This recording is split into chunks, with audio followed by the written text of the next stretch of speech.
तो आज हम एक बहुत ही दिलचस्प कहानी सुनने वाले हैं। देखने में तो बड़ी सीधी सादी लगेगी, पर यकीन मानिए इसका मतलब बहुत गहरा है। ये कहानी है एक खोज की, एक टकराव की और एक ऐसे फैसले की जो हमें सोचने पर मजबूर कर देगा। कहानी शुरू होती है। एक बिल्ली है और उसे कुछ कमाल का मिला है। वो खुशी से उछलती कूदती अपने दोस्त के पास पहुंचती है। सोचिए उसकी आवाज में कितनी एक्साइटमेंट होगी। वो खुशी जब हमें कोई बड़ी कामयाबी मिलती है और हम उसे फौरन किसी अपने के साथ बांटना चाहते हैं। और फिर सीन में एंट्री होती है कुत्ते की। कोई लड़ाई झगड़ा नहीं, कोई जलन नहीं, बस एक सीधा सा लॉजिकल सा सुझाव, एक दोस्त वाला सुझाव। लेकिन बस यहीं से पूरी कहानी का रुख ही बदल जाता है। बस इतनी सी बात, ये एक लाइन जो सुनने में कितनी आम लगती है, यही इस कहानी के पूरे झगड़े की जड़ है। एक दोस्त मदद करना चाह रहा है, पर दूसरे को ये अपनी काबिलियत पर एक सवाल लग रहा है।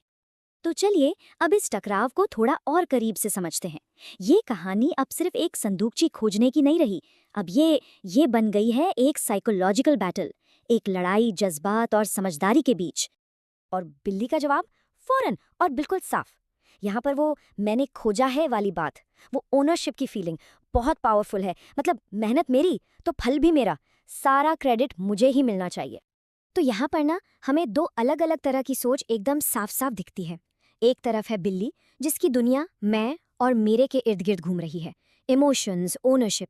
दूसरी तरफ है कुत्ता, जो लॉजिक की बात कर रहा है, साथ मिलकर काम करने की, मतलब हम की। अब कहानी में एक बहुत बड़ा ट्विस्ट आने वाला है। अभी तक तो ये दोनों आपस में ही उलझे हुए थे, है ना? पर अब इनके सामने एक ऐसी मुश्किल आने वाली है जो इन दोनों से कहीं ज्यादा बड़ी है। एक एक हकीकत।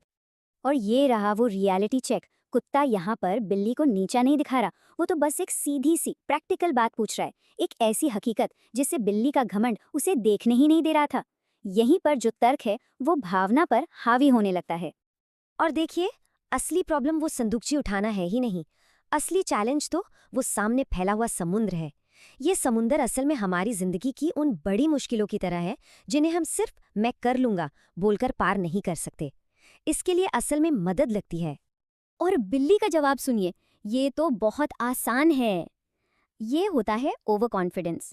मतलब प्रॉब्लम इतनी बड़ी है पर उसे मानना ही नहीं है, क्योंकि अगर मान लिया तो अपनी गलती माननी पड़ेगी ना। और वो जिद हमें हकीकत से मुंह मोड़ने पर मजबूर कर देती है। तो चलिए अब चलते हैं उस किनारे पर जहां इस कहानी का क्लाइमैक्स होने वाला है। अब अब बातें खत्म और एक्शन का टाइम शुरू। मोमेंट ऑफ ट्रूथ जिसे कहते हैं। तो होता क्या है, दोनों टापू के एकदम किनारे पहुंचते हैं। कुत्ता चुपचाप साइड में हट जाता है और फिर बिल्ली से कहता है, अच्छा तो अब तुम तैरो। एक तरह से वो बिल्ली को चैलेंज कर रहा है। ठीक है, तुम कह रही थी ना तुम कर लोगी, तो अब करके दिखाओ। और ये हैं बिल्ली के आखिरी अड़े हुए शब्द। मतलब आखिरी मौके पे भी वो झुकने को तैयार नहीं है। ये उसका फाइनल एक्ट है। मैं अकेले ही करूंगी चाहे जो हो जाए। सामने भले ही नामुमकिन काम हो, पर वो मदद नहीं मांगेगी। तो आखिर में ये कहानी हमें एक बहुत ज़रूरी सवाल के साथ छोड़ जाती है। जब हम कामयाबी के पीछे भागते हैं तो किसी की मदद लेना कितना ज़रूरी है?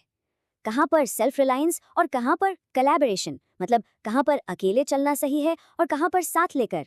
सोचने वाली बात है ना?